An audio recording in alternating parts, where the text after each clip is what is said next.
Hi. So tomorrow is 21st of February. Means your physics class 12th board examination will be conducted tomorrow by CBSE. Hoping that you guys preparing well for it and having a great preparation. Okay.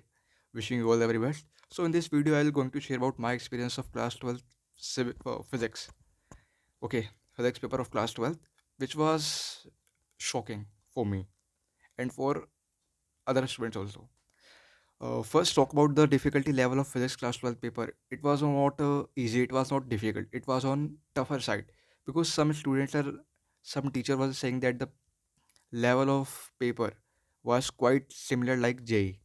Okay 2024 की बात कर रहा हूँ मैं. ठीक है, मेरा set first था और सेट फर्स्ट थोड़ा इफेक्ट सेट सेकंड और सेट थर्ड.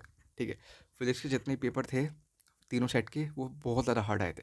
और हमने ये जो क्राइटेरिया है ये हमने नोटिस करा है जेई में भी कि अगर आपके कम मार्क्स आते हैं और पेपर आपका हार्ड है तो परसेंटाइल आपकी इंक्रीज हो जाती है. लेकिन मैंने सीबीएसई में लास्ट ईयर ही देखा था कि अगर कम मार्क्स आते हैं मतलब पेपर का लेवल हार्ड आता है तो आपके कम मार्क्स पर अगर आपके कम मार्क्स आ रहे हैं और आपने हार्ड पेपर में कुछ अच्छा अटैम्प्ट करा है तो आपको कहीं ना कहीं वो पासिंग मार्क्स तक इम्प्रूव कर देते हैं आपकी मतलब मार्क्स बढ़ा देते हैं.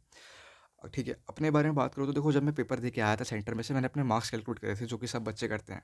हालांकि मैंने बताया नहीं किसी को, अपने एक दो दोस्तों के अलावा उनसे पूछे थे. तो वो भी ऐसे ही बता रहे थे कि भाई हमारा 35 का गया है, हमारा 38 का गया है. मैं भी मेरे भी इतने गया था 38 और 35 तक का गया था मेरा. ठीक है. और मैंने इतने एक्सपेक्ट करा था कि 38-40 तक आ जाएंगे. ठीक है, 38-40 तक आ जाएंगे. थ्योरी में बता रहा हूँ, थ्योरी में. प्रैक्टिकल में मेरे 30 आउट ऑफ 30 थे. बट थ्योरी में मैं मतलब वो कर रहा था एक्सपेक्ट कि 38 या 40 आ जाएंगे. मेरे आए कितने 56. ठीक है 56 और पूरे टोटल मेरे 68 या 75 समथिंग आए थे फिजिक्स में. ठीक है, और मैं एक्सपेक्ट कर रहा था टोटल मिला के एक्सपेक्ट कर रहा था 58 और 60 तक.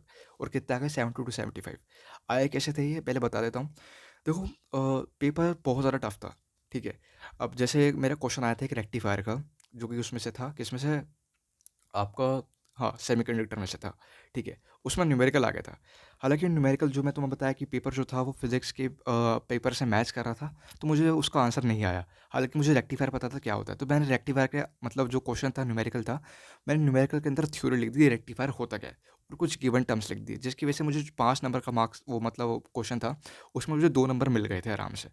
ठीक है, 2 नंबर क्यों कह रहा हूँ क्योंकि बोर्ड के पेपर को जो चेक कर रहे होते हैं इन्विजिलेटर या फिर एग्जामिनर कुछ भी कह लो आप. ठीक है, उन्हें पता है कि तुम्हें कुछ आता है या फिर तुम्हें हल्का बहुत पता भी है तुमने गिवन लिखा है तो वो उसके मार्क्स दे देते हैं. ठीक है, और मार्क्स देते ही क्यों नहीं भाई क्योंकि वो पेपर ही टफ था.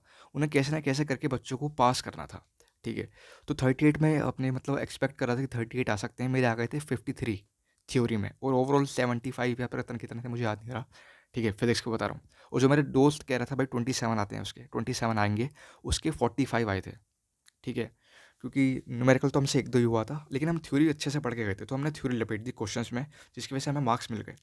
तो इन लास्ट बस मैं यही कहूँगा तुमसे कि यार देखो कल तो पेपर है. आज की तुम्हें बात करूँ तो तुम्हें आज क्या करना है, कुछ मत करो आज. तुम रिवाइज करो और डेरिवेशन करो. ठीक है, न्यूमेरिकल मत करो, न्यूमेरिकल से टाइम वेस्ट होगा और खामखा डिप्रेशन और तुम्हें एनजाइटी फील होगा कि अगर नहीं होते तो. ठीक है, थ्योरी पढ़ो. कुछ नहीं आता सॉल्यूशन में थ्योरी लिखाओ. कुछ क्वेश्चन में गिवन वर्ड लिख दो जो तुम्हें गिवन है. कितने उसका गिवन है, कितने ग्राम गिवन है, कि कितने न्यूटन वोल्ट गिवन है वो लिख दो क्वेश्चन में. तुम्हारा मार्क्स नहीं कटने के. तुम्हारे 20 मार्क्स आ रहे हैं कहीं ना कहीं वो जो इन्विजिलेटर है वो चाहेगा कि तुम्हारे जो मार्क्स हैं 20 के 25 कर दें.